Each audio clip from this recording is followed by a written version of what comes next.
Hi soulmates, welcome back to my YouTube channel. Today video we're going to learn how to make a female pant trouser with elastic waistband.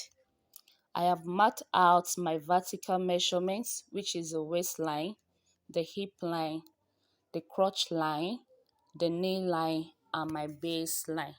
So now on my waistline, I'll be taking my hip circumference. So my hip circumference is 38.5.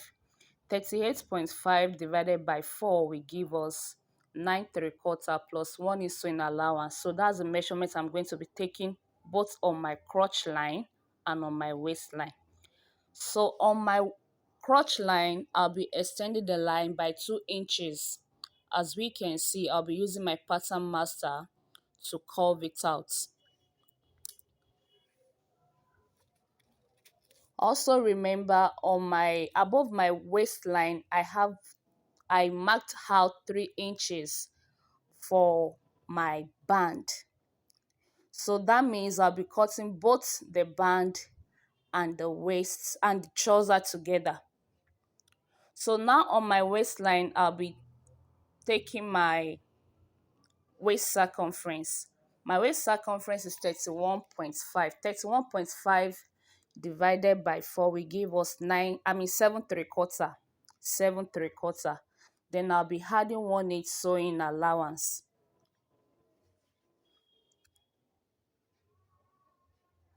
For some people you can add 2 inches, 1 inch, but for the sake of this video I'll be adding 1½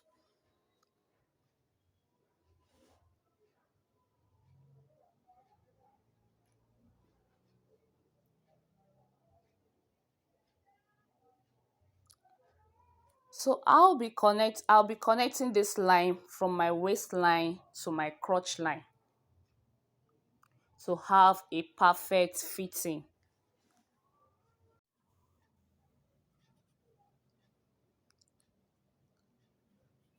On my knee line, I will mark out 1 inch. Then also on my baseline. On my baseline, I will mark out 1.5 inches.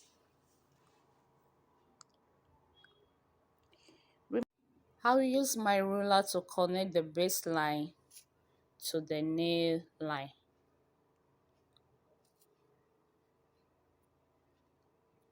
This will serve as guide for me to take my nail circumference and my base circumference. So now on my knee line, I'll be taking my knee circumference. My knee circumference is 20 inches. 20 inches divided by 2 will give us 10 inches plus 1 is sewing allowance.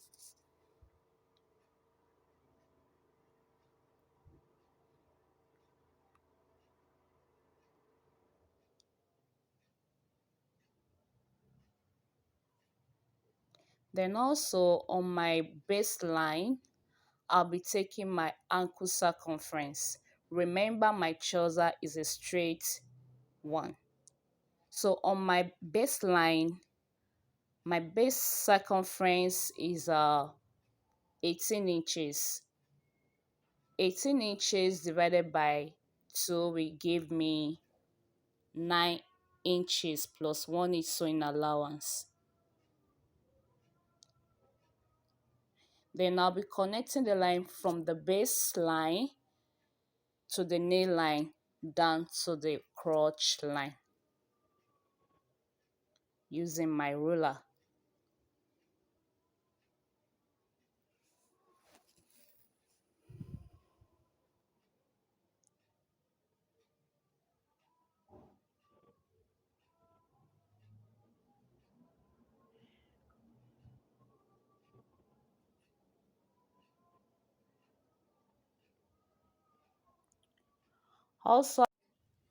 Also from the 1 inch I marked that serve as a guide on my knee line, I'll be connecting it down to the crotch line. And I have my trouser ready.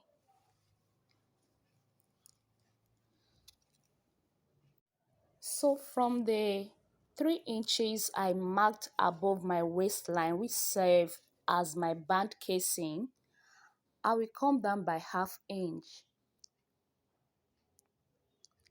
and slant it, as we can see. So I'll be connecting my waistline down to the band line. You see how beautiful our trouser is. So I'll be cutting this out, and I'll be using this to cut out the back pattern.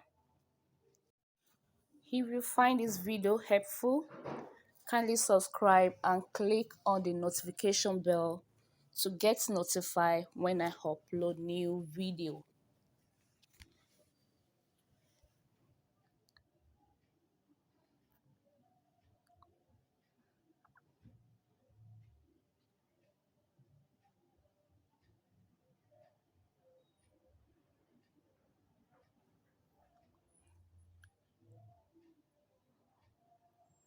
So I'll be notching out my waistline both to the left and to the right. This will serve as guide to my band casing.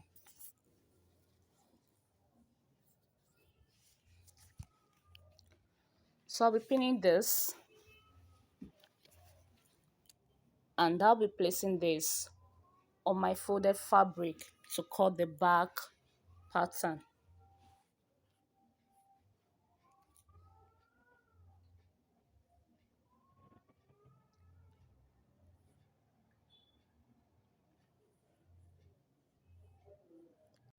So on my crotch line for the back pattern, I will extend this by 2 inches to accommodate my boots.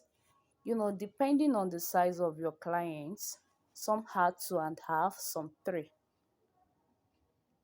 But for the sake of this video, I'll be adding 2 inches. Then on my knee line, I'll be adding 1. Also on my baseline, I will extend this by 1 inch.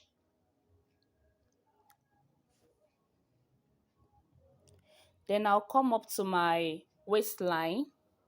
I will add 1 inch. On my band line, I'll be extending the line by 1 inch.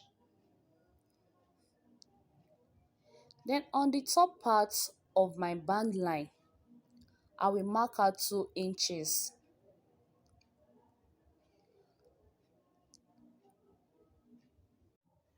The back pattern of a trouser is always higher than the front pattern, and this helps to give covering to above the wide sitting. So assuming you're not cutting your trouser with a band, that means on your waistline, the back pattern on your waistline will be higher by 2 inches compared to the front pattern. I don't know if you understand. So I'll be marking this out now. I'll be connecting the line and this to my front pattern using my ruler.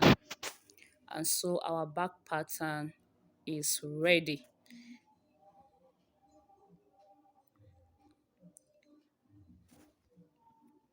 So I'll be cutting this out.